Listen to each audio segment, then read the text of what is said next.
باپ اور بیٹے اور روح القدس کے نام میں آمین۔ مقدسین زندہ ہیں۔ جب بھی شیطان کسی جگہ کو نیست کرنا چاہتا ہے تو اس کا پہلا شکار کاہن ہوتے ہیں۔ آج کے مقدس جان میری ویانی ہیں۔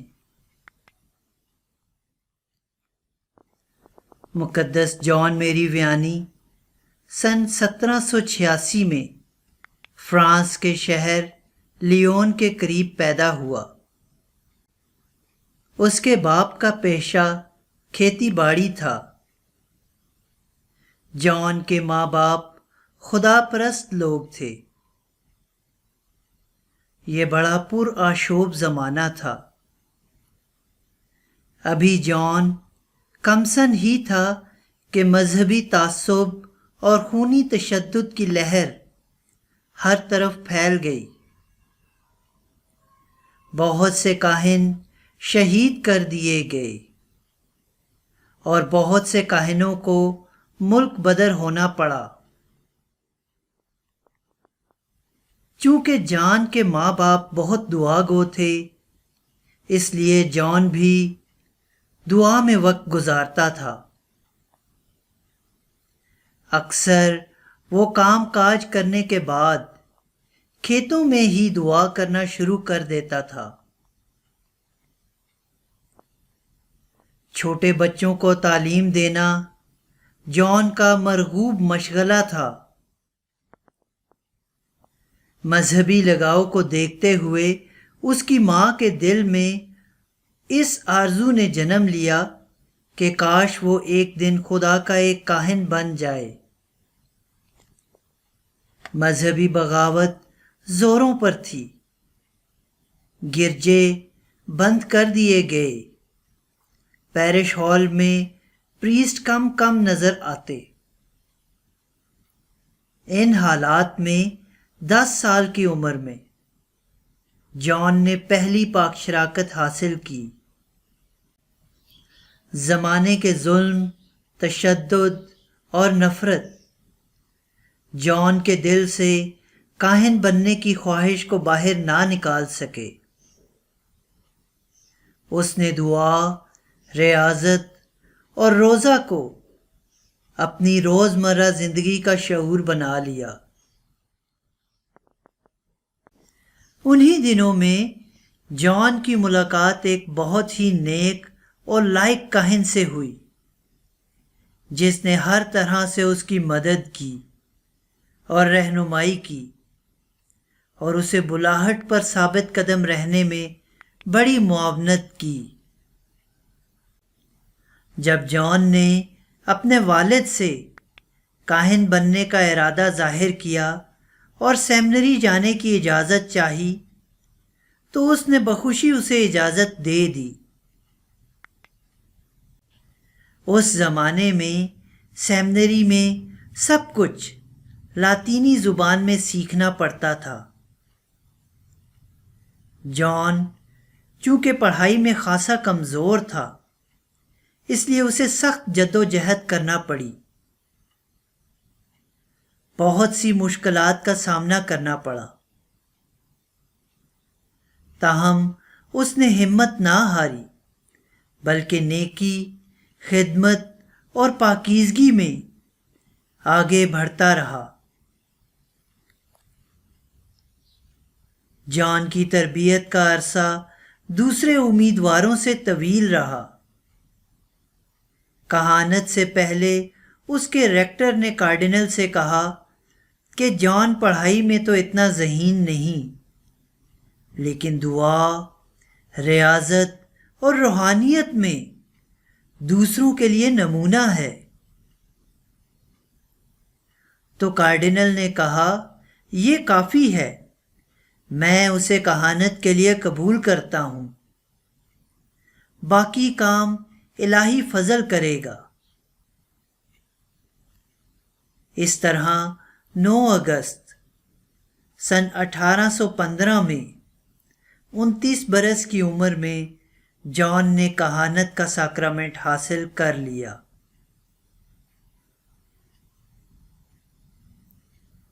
کاہن بننے کے 2 سال بعد جان کو آرٹس میں بھیج دیا گیا۔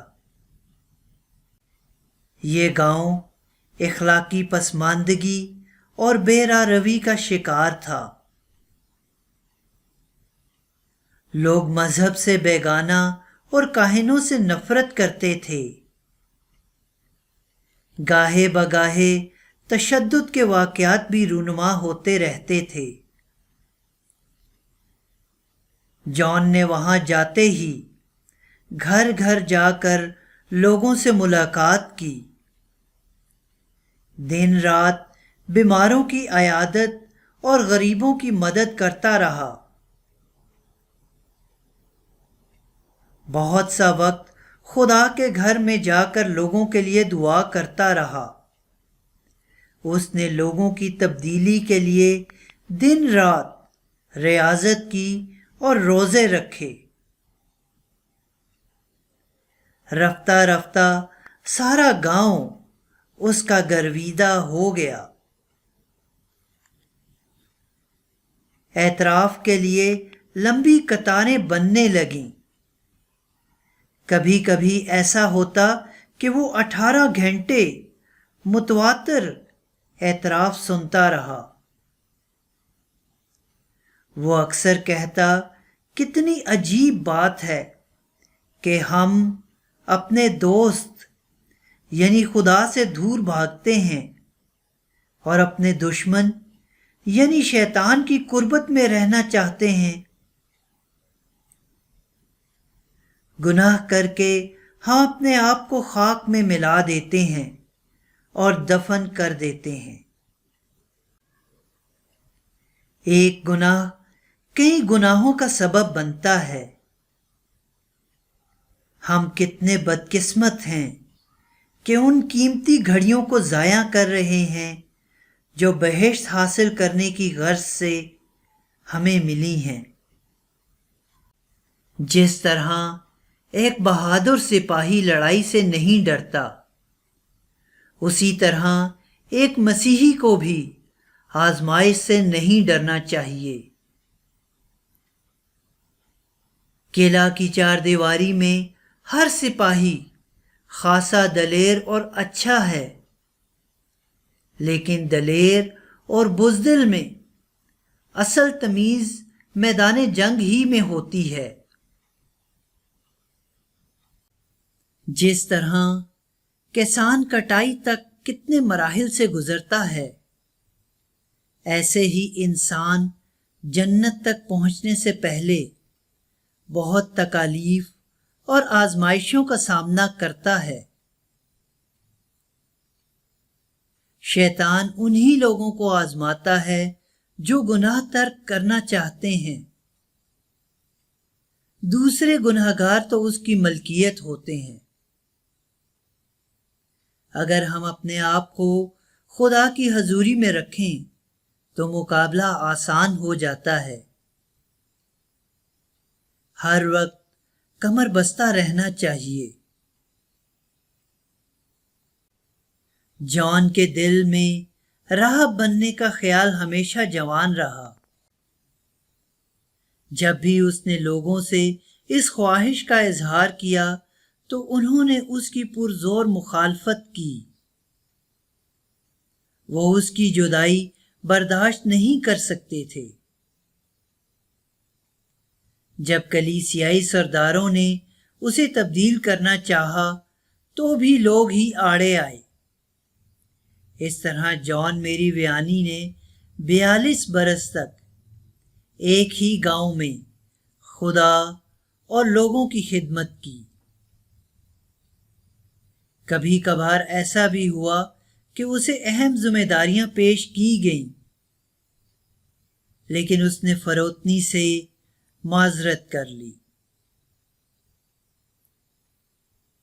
سن 1843 میں اس کی خدمات کے صلے میں فرانس کی حکومت نے اس کی خدمت میں ایک طلائی تمغہ پیش کیا۔ جان نے اسے بیچ کر رقم غربا میں بانٹ ڈالی۔ خدا نے اسے بہت غیر معمولی روحانی نعمتیں عطا کر رکھی تھیں۔ امتیاز ارواح، نبوت، علم غائب اور دور اندیشی۔ ہر روز 16 گھنٹے اعتراف سنتا تھا۔ وہ لوگوں کے گناہ پہلے سے ہی جانتا تھا، اور کبھی وہ کچھ بھول جاتے تو انہیں یاد دلایا کرتا تھا۔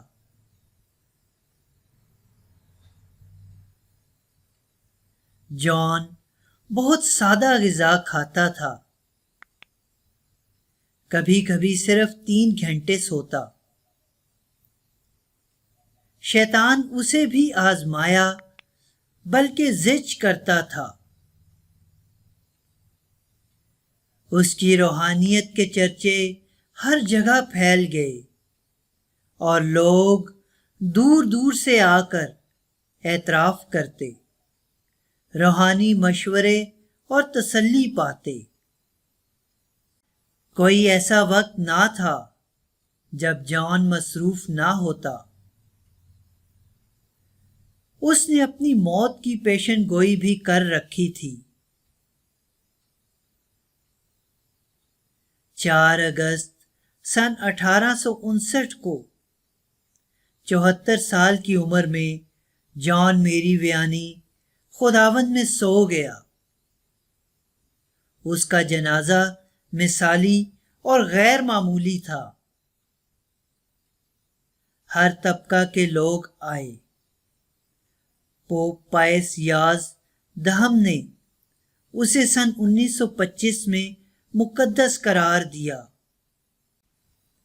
اور بعد ازاں اسے ڈائیوسیزن فادرز کا مربی قرار دے دیا گیا۔ اس کا جسم بڑی دیر تک تر و تازہ رہا، اور آج بھی موسم اور وقت اس کا کچھ بھی بگاڑ نہیں سکے۔ عزیز بھائیوں اور بہنوں اور بچوں، ہمیں مقدس جان میری ویانی کی زندگی سے سیکھنا چاہیے، اور جیسا مقدس جان پال دوم نے کہا، ہمیں ہر وقت کوشش میں لگے رہنا چاہیے کہ ہم مقدس بنیں۔ آمین۔